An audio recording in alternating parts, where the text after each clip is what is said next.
Ask yourself, why does it feel like everyone is suddenly at rock bottom? The most terrifying moment of your life is not the crash itself. It is the silence that comes immediately after. We spend our lives building structures to house our identity.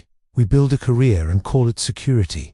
We build a marriage and call it love. We build a reputation and call it respect. We pile brick upon brick, year after year, convinced that if we build the walls high enough, we will be safe. And then, in a single afternoon, a phone call from a doctor, a lawyer, or a boss, the earth shakes, and the entire city collapses. You are standing in the wreckage of what you thought was your life. The dust is settling in your lungs. The noise of the catastrophe has faded, leaving you with a ringing in your ears and a terrifying question that seems to have no answer. What do I do now? Most people, when faced with this level of devastation, try to frantically glue the pieces back together. They scramble through the rubble, trying to recreate the life they had yesterday. They beg for the ex to come back. They take out loans to maintain the illusion of wealth. They desperately try to convince the world, and themselves, that they are still the person they used to be. But this is a mistake. It is the mistake of a man trying to live in a house that has already burned down. The ancient Stoics would tell you that you are standing at the most dangerous, yet most powerful, intersection of your existence. They would tell you that this disaster is not an interruption of your life, but the beginning of it. But to understand why, we have to confront a dark truth about human nature. A truth so uncomfortable that we built an entire civilization just to hide from it. The truth is this: you were never the person living in that house. You were the prisoner inside it. And now that the walls are gone for the first time in decades, you are free. But freedom is terrifying. To understand how to stand steady when the ground is gone, we have to look at a man who faced this exact vertigo 23 centuries ago and found something in the abyss that changed history. Imagine you are Zeno of Citium. You are a wealthy merchant, a man of status. Your entire self-worth, your retirement, and your legacy are tied up in the cargo of purple dye you are transporting across the Mediterranean. Purple dye was worth more than gold in the ancient world. You are literally sailing on a fortune. Then, the sky turns black. The waves rise like mountains. In an hour, the wood splinters. The cargo sinks to the crushing depths, and you are washed ashore in Athens. You cough up salt water on a strange beach. You check your pockets. They are empty. You check your horizon. Your ship is gone. You are a stranger in a foreign land. You have no friends, no money, no reputation, and no way home. By every metric of the ancient world, your life is over. You are a beggar. Most men in Zeno's position would have walked into the ocean and ended it, or they would have spent the next 40 years bitter, drunk, and telling anyone who would listen about how rich they used to be.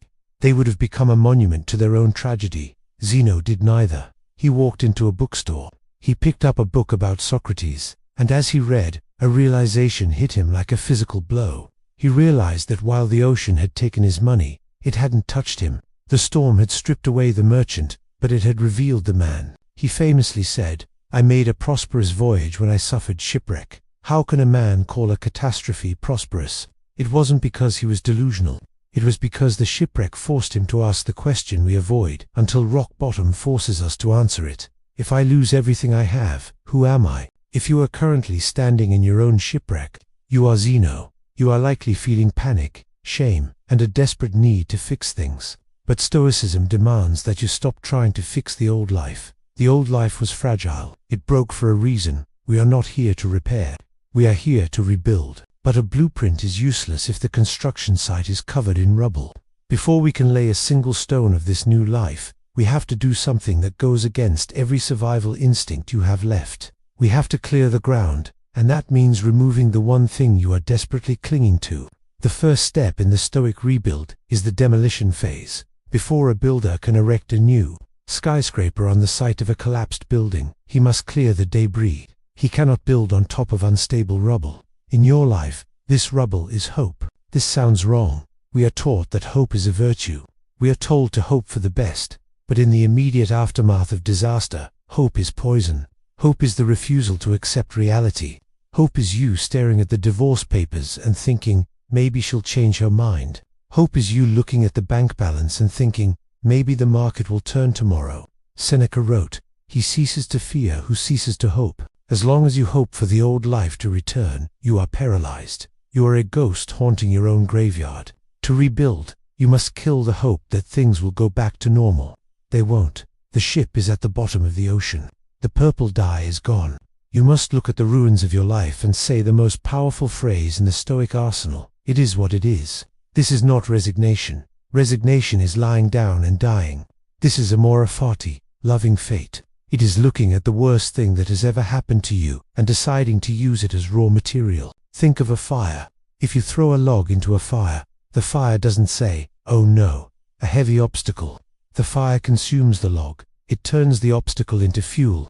It becomes hotter, brighter, and stronger because of the log. Your bankruptcy is fuel. Your heartbreak is fuel. Your humiliation is fuel. But only if you stop hoping it didn't happen and start accepting that it did. Once you accept the ground zero, you finally have a solid foundation to stand on.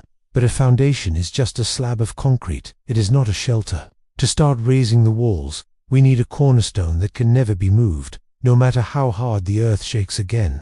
In Stoicism, this cornerstone is the dichotomy of control.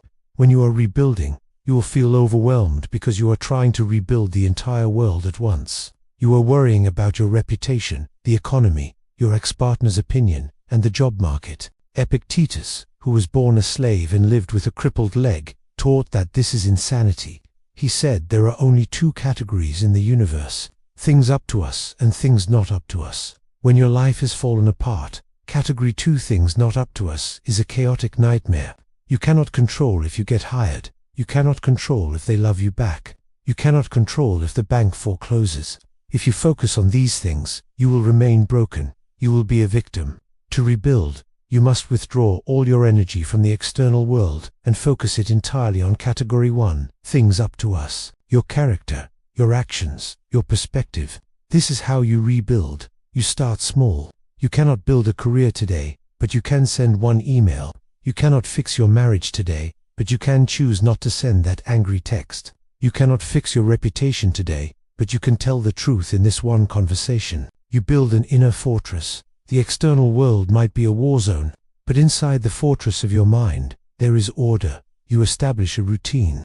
You eat healthy food, not because it will make you look good, external, but because it respects the body you inhabit, internal.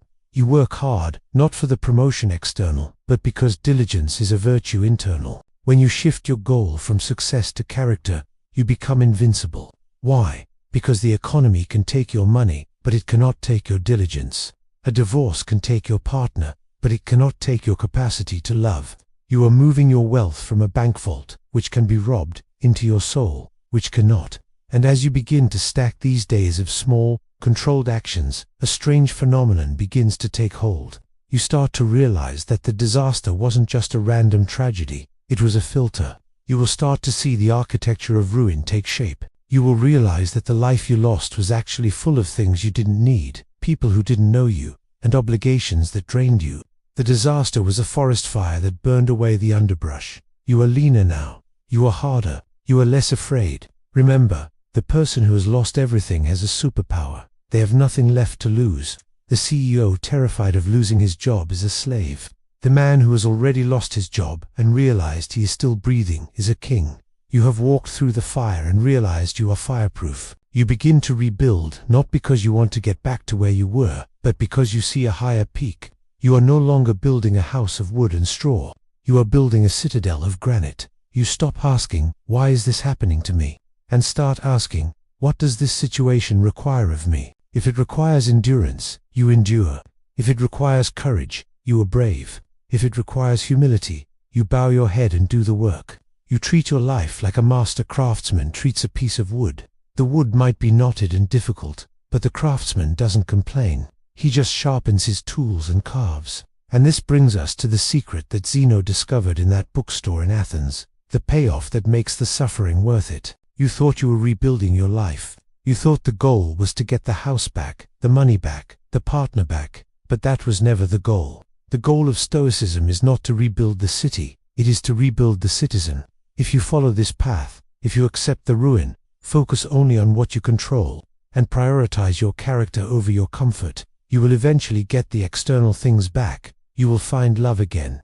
You will make money again. You will find success. But when you do, you will realize you don't need them anymore. You will hold them loosely, like a cloak that can be worn or removed. You will realize that you are not the house, you are the one who dwells within it. You will look back at the shipwreck, that horrible, painful day that you thought was the end of the world, and you will smile, because you will realize that the disaster didn't destroy you, it introduced you to yourself. You have rebuilt your life, but this time, you haven't built it on the shifting sands of fortune. You have built it on the bedrock of your own unconquerable will. You have now constructed a fortress that no external enemy can breach. You are strong, solitary, and safe. But there is a subtle, invisible enemy that waits for the moment you feel safe.